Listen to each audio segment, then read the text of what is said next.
12 Rules for Life, An Antidote to Chaos. Written by Jordan B. Peterson. In the story of Pinocchio, a little puppet gets his wish. He loses the strings that had been used to control his life and gets the opportunity to be a real, independent boy. But what Pinocchio didn't realize was that this also meant coping with all the dangers of real life, as well as the painful lessons to be learned through honesty, friendship, and family. Classic stories like Pinocchio, as well as many other popular myths, fairy tales, and religious parables, all portray the task of finding meaning in life as a balancing act between order and chaos, the familiar and the exotic, or security and adventure. People continue passing on and rereading historical texts, along with the works of philosophers such as Socrates and Aristotle, because we yearn for universal values and rules to give our lives meaning.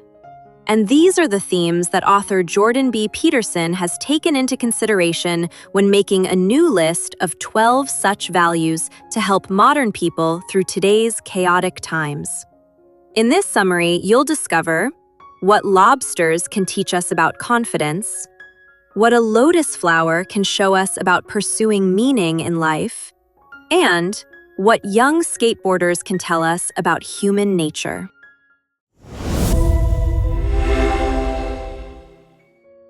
Rule number 1.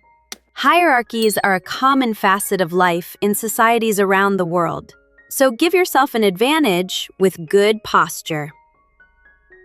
You've probably heard of the phrase, the pecking order, right? But do you know where it originated? It comes from the Norwegian zoologist Thorleif Skjelderup Ebbe, who was studying barnyard chickens in the 1920s, when he noticed that there was a clear hierarchy among these birds. At the top were the healthiest, strongest ones that always got to peck first when the chicken feed came. At the bottom were the weakest chickens, with their feathers falling out, who only got to peck at the leftover crumbs. Pecking orders like this aren't limited to chickens. They occur naturally throughout the animal kingdom. Lobsters, for instance, whether they're in the ocean or raised in captivity, will aggressively fight over the best and most secure spots for shelter.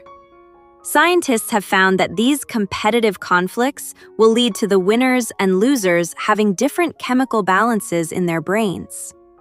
Winners will have a higher ratio of the hormone serotonin to octopamine, while the ratio in losers will tilt in the opposite direction. These levels can even affect the posture of lobsters. More serotonin will lead to the winners being more agile and upright, and more octopamine makes losers tense and curled up. This difference will factor into further confrontations, as the upright lobsters will appear bigger and more intimidating, causing the tense ones to remain submissive. As you may have guessed, similar hierarchies and cycles of winning and losing play out among humans. Studies have shown that those in the grips of alcoholism or depression are less likely to enter a competitive situation, which only reinforces more inactivity and continued low self-esteem and depression. Conversely, those on a winning streak often present a swaggering and confident body language, which can help them keep their streak alive. Just like lobsters, humans are constantly measuring themselves up against each other, and we associate a person's intelligence with their physicality. So if you're trying to give yourself an advantage, follow the first rule. Hold your head high and strike the posture of a winner. Rule number 2. Care for yourself with the same tenderness you would a loved one. If your dog was sick and the vet prescribed it medication, you wouldn't second-guess the doctor and leave the prescription unfilled, would you? And yet, 1/3 of people ignore the medical prescriptions they're given by doctors, which begs the question, why do we take better care of our pets than ourselves? Part of the reason is that, because we're always conscious of our own flaws, we feel self-loathing, which, in turn, can lead to unnecessary self-punishment and a sense that we're unworthy of feeling good. Thus, we take better care of others than ourselves. This belief that we're unworthy goes at least as far back as the story of Adam and Eve being exiled from the Garden of Eden. In this metaphorical tale, Adam and Eve represent all human beings, and they're tricked into eating the forbidden apple of knowledge by an evil serpent. By following the advice of the snake, humans are seen as being forever corrupted with wickedness. While the story of the Garden of Eden makes us self-conscious about this dark side within ourselves and can reinforce the sense that we don't deserve good things, it can also be read another way. It's not just us, but the whole world that is corrupted. The humans and the serpent of the garden can be seen as the entire world's natural mix of order and chaos. This duality of nature can also be seen in Eastern philosophy as well, and represented in the two sides of the yin-yang symbol. There's a light and a dark side. Yet both sides contain a portion of the other within them, and neither can exist without the other. In this scenario, harmony is achieved by finding the healthy balance between light and dark, and one should strive not to go too far in either direction. For example, if a parent were to try and protect their child from being exposed to anything bad, they would only be replacing that chaos with the tyranny of too much order. In other words, it's futile to try to be perfectly good. This leads us to the second rule: care for yourself like you would a loved one. So look after yourself, but don't fight against chaos, as this is an unwinnable fight. And rather than only doing what makes you happy, try to do what is best for you. As a child, you may not have wanted to brush your teeth or wear your mittens, but these are things that should be done. As an adult, you must determine the goals that help define who you are and the direction you want to take in life. Then, you will find the steps that you should take and the actions that are best for you. Rule number 3. The wrong companions can drag you down, so choose your friends wisely. One of the author's childhood friends never left the prairies of his northern Canadian hometown, Fairview, Alberta. Instead, he stuck around and ended up among the town's other ne'er-do-wells. Every once in a while, the author would return home and catch up with his friend, and each time, his friend's slow, sad decline became more apparent. What was once youthful potential became aging resentment. For the author, it became clear that those ne'er-do-wells were bringing his friend down and holding him back in life. And this is something that can happen to anyone, anywhere. In a workplace setting, a similar dynamic can play out when an underachiever is put into a team of high performers. The manager might think that this will result in the problematic employee picking up good habits from the others, but studies have shown that the opposite is more likely to happen, and the bad habits will start to spread and bring down everyone's performance. This is why the third rule is to make sure you surround yourself with supportive friends, as these are the kinds of friendships that can bring about positive change. Being picky about your friends is a smart move and is not selfish or snobby. Supportive and encouraging friendships run both ways. When you need a boost, they'll be there for you. And if your friend needs help to rebound from a setback or make an improvement, you'll be there for them. This dynamic can encourage individual success and, as part of a team, it can lead to great social accomplishments. When the author left Fairview for college, he joined a group of like-minded individuals who helped each other in their studies and in many other accomplishments, such as creating a newspaper and running a successful student union. You'll know you have good friends when they don't tolerate your wallowing in negativity. They'll want what's best for you, so they'll encourage you to snap out of it and get back on track. Rule number 4. Progress is made by comparing yourself to your past achievements, not to others. There used to be such a thing as being a big fish in a small pond. But now, thanks to the internet, even the concept of a small community is a thing of the past. These days, we're all part of a global community, and no matter where you are, there is always someone better than you. This brings us to the issue of self-criticism. Now, it's important to be critical of oneself. If we weren't, then we'd have nothing to strive for, no motivation to better ourselves, and our lives would quickly become meaningless. Luckily, it's a human tendency to always see the present as lacking and the future as promising much better. There's a reason for this tendency, as it helps us stay motivated to push forward and take action.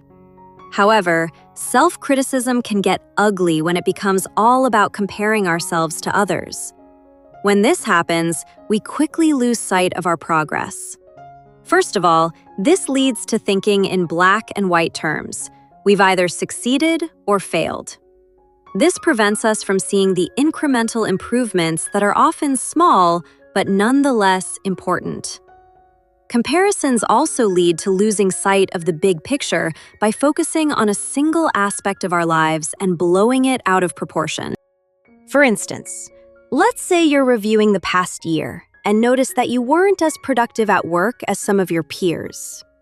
You could instantly end up feeling like a total failure. But if you were to zoom out and look at all the aspects of your life, you might realize that you made some real improvements in your family life. This is why the fourth rule is to never compare yourself to others and to always judge yourself against your own prior accomplishments. Comparing current results to past ones will also keep you moving forward. If you start to think that you're always winning, this is a red flag that you need to do a better job of taking risks and giving yourself challenging goals. When checking in on your progress, think of yourself as a home inspector. This means looking at things from top to bottom and categorizing every problem. Is it a cosmetic or a structural fault? Before you can give a stamp of approval, make a list of things that need to be improved. This detailed approach is likely to keep you so busy on yourself that you'll be unconcerned with how you stack up against others. Rule number 5. It is a parent's duty to raise a responsible and kind child. If you've ever seen parents ignoring a child who's wreaking havoc, you may have wondered, are they just bad parents, or are they being clever by allowing the child to tire himself out? Approaches to child rearing have changed over the years, often as a result of the age-old nature versus nurture debate, and differing opinions about the kinds of instincts we're born with. In the 18th century, there was a popular belief championed by the philosopher Jean-Jacques Rousseau that suggested our prehistoric ancestors were sweet, gentle, and childlike. They blamed our history of war and violence on the corrupting influence civilization has had on us. But nowadays, we have a clearer understanding of the fact that people are indeed born with aggressive instincts and must learn how to become kinder, gentler, more civilized adults. After all, you likely remember how vicious kids on a playground can get. Most workplaces are a picture of tranquility in comparison. According to the author, it's really up to parents to make sure their naturally aggressive youngster learns how to be a well-adjusted adult. Which brings us to the 5th rule. Parents need to be more than a friend. They need to raise a responsible and likable human being. This can be a challenge since no one likes being the bad guy. But children are aggressive because they have the natural instinct to push boundaries so they can find out where society's lines are drawn. So a parent must be firm and decisive in drawing those lines. While this may not sound like fun, think of it this way. If they don't learn these things from a loving, understanding parent, they'll learn it later on in a way that's sure to involve less love and understanding. So let's look at 3 key methods for good parenting. The first is to limit the rules. Too many rules lead to frustrated kids who are constantly hitting barriers. So limit things to a few basic, easy-to-understand principles, such as don't bite, kick, or hit anyone unless in self-defense. The second is to use the minimum necessary force. Effective and fair discipline can only be applied when consequences are made clear. The punishment also needs to fit the crime, which means it should only be as severe as necessary for a child to learn not to break the rule again. Sometimes a disappointed look is all that's needed. Other times, it might be a week without video games. The third is to come in pairs. Children are clever and will try to get their way by playing one parent against the other, so a unified front is important. Also, every parent makes mistakes, but if you have a supportive partner, you'll be likelier to notice and catch those mistakes. Rule number 6. The world is filled with injustices, but we should not blame others for our lot in life. There's no point in mincing words. The world is full of challenges and suffering, but this isn't cause for despair. Nevertheless, many people throughout the ages have seen life as so cruel and unfair that drastic responses are justified. The Russian author Leo Tolstoy saw existence as so absurdly unjust that he suggested there were only 4 valid responses: childlike ignorance, hedonistic pleasure, suicide, or struggling on despite it all. Tolstoy analyzed these positions in his essay, A Confession, and concluded that the most honest response was suicide, while struggling on was a sign of his weak inability to take the appropriate action. Others have responded in a similar fashion, yet decided to take other lives along with their own, in acts known as murder-suicides, such as the Sandy Hook or Columbine school shootings. In June of 2016, there had been 1,000 shootings in the United States over the preceding 1,260 days, in which someone had killed 4 or more people before, in many cases, shooting themselves. But despite Tolstoy's bleak worldview, and no matter how much you've suffered, or however cruel and unjust you find life to be, you shouldn't blame the world. This is the gist of the 6th rule for life, which states that you should take responsibility for your own life before you judge the world. There's another Russian writer by the name of Alexander Solzhenitsyn who believed it was possible to reject the cruelty of life, even when it's being cruel to you. Solzhenitsyn was among the communists who fought against the Nazis during World War II. Yet, despite his service, he ended up imprisoned by his own state after the war. And, as if life in a Russian gulag wasn't bad enough, he found out he had cancer while serving his sentence. But despite all this, Solzhenitsyn didn't blame the world for his lot in life. He accepted his role in supporting the Communist Party that had imprisoned him, and took it upon himself to use the time he had left to contribute something good and meaningful to the world. What he did included writing the book The Gulag Archipelago, which provided a history, as well as a damning indictment, of the Soviet camps he'd experienced firsthand.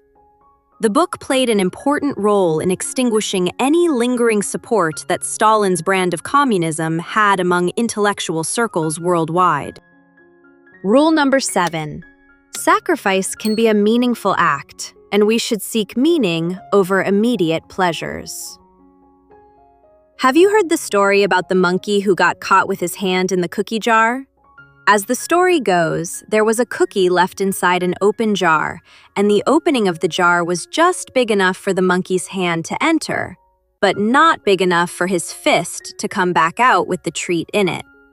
So, if he insisted on trying to hold on to his treat, he would be stuck.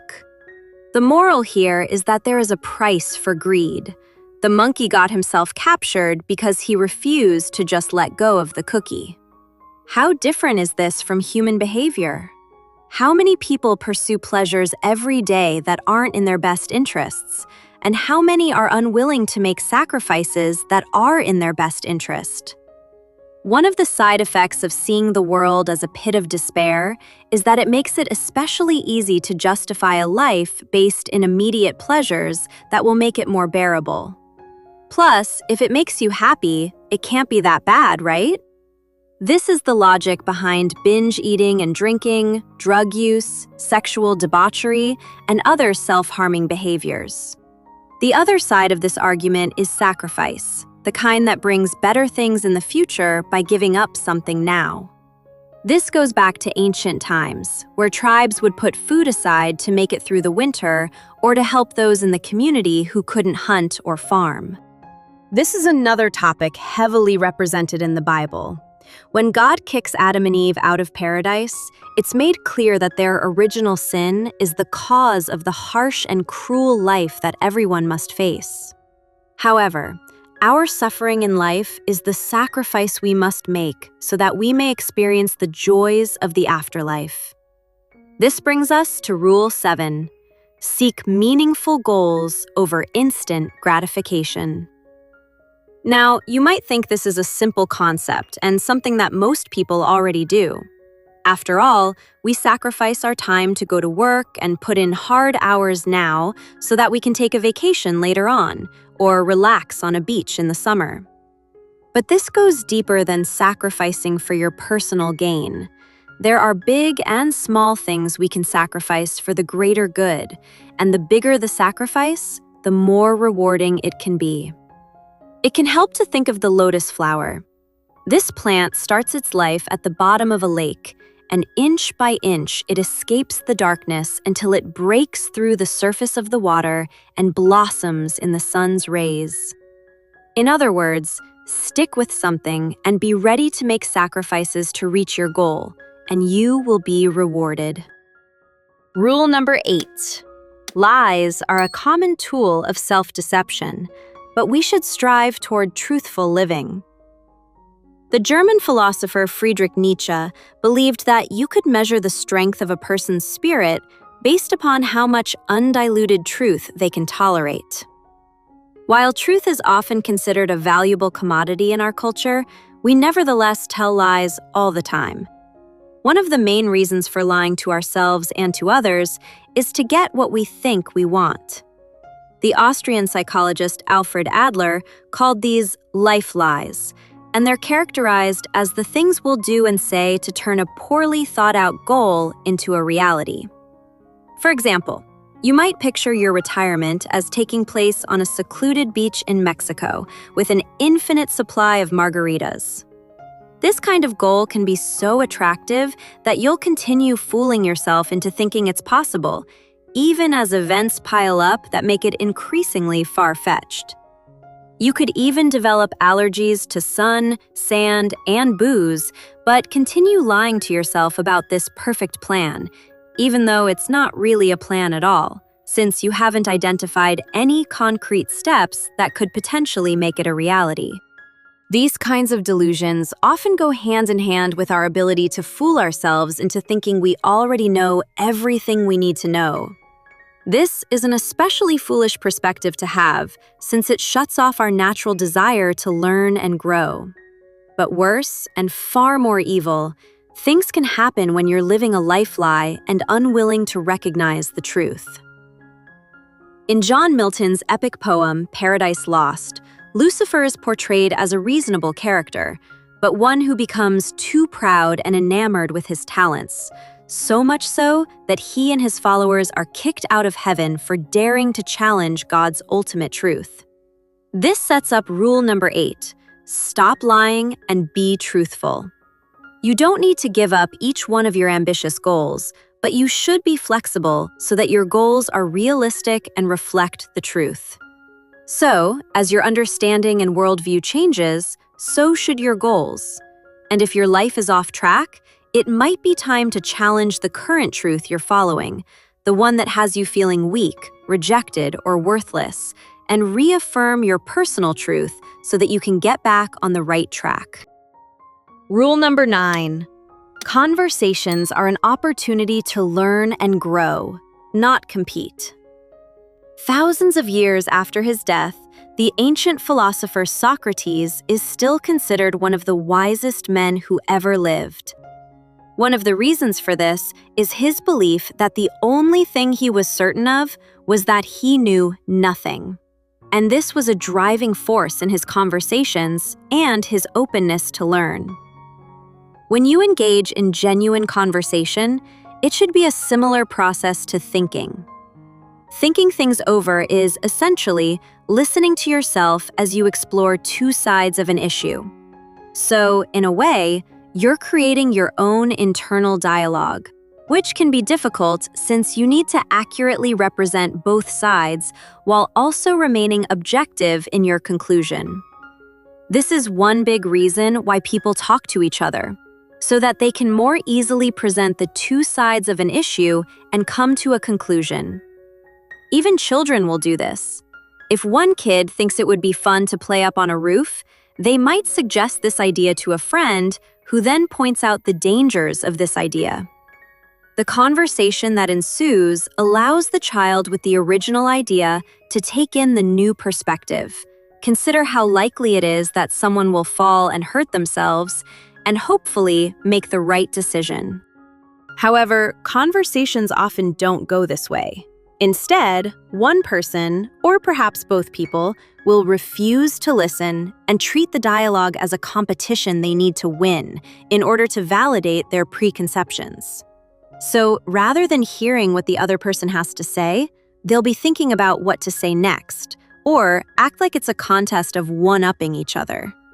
This is why the 9th rule is, listen to what others have to say, while presuming you have something to learn from them. An easy tip for being a better conversationalist is to listen and then summarize, or recap out loud what the other person just said. This serves multiple purposes. It helps assure that you've heard things correctly, while also helping it stick in your memory. It also reduces the likelihood of distorting or oversimplifying details in order to suit your side of the conversation. Sometimes the truth hurts, and it's painful to take in information that means you have to change your ideas and preconceptions. But this is the price you pay as part of the beautiful process of learning and growing. Rule number 10. The complexity of life should be confronted with clear and precise language. Life truly is an enormous and complicated tapestry, and yet we tend only to see the isolated parts we need to see. If you're walking along and see an apple on the ground, you probably don't think of the branch, tree, roots, and soil that were all connected before it fell. The reason is that we tend only to recognize or pay attention to the things that are either useful to us or stand in our way. The apple catches our attention because it represents food and sustenance, but we don't consider the tree and the soil because they are of no use for satisfying our needs.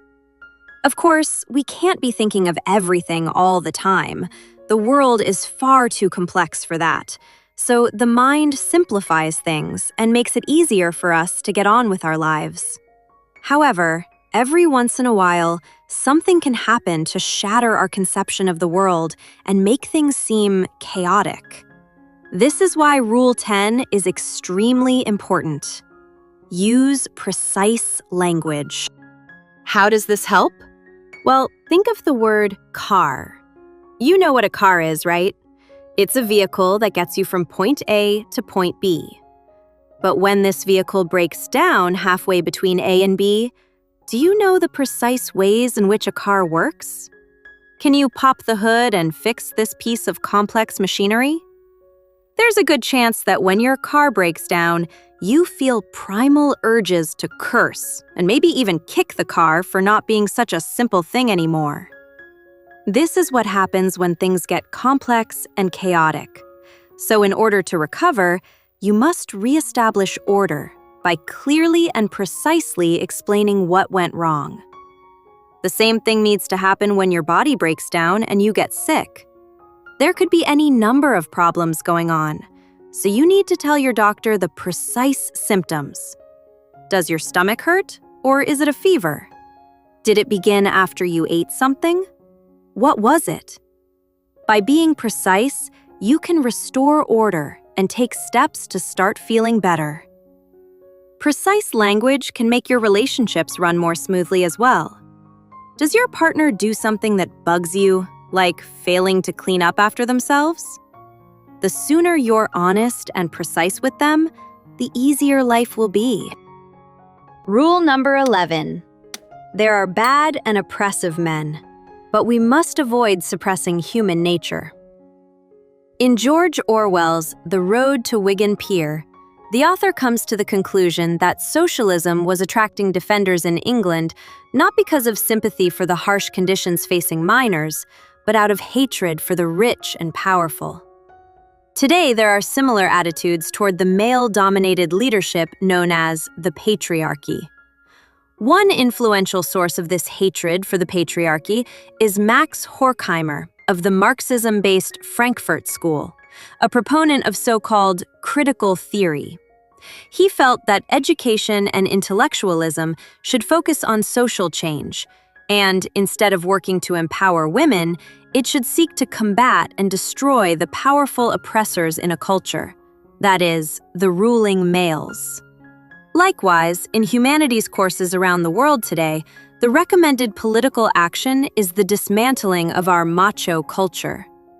Everything is about destroying rather than fixing or creating, and according to the author, it has left us with an outrage directed at male behavior that can tend to be excessively harsh and short-sighted.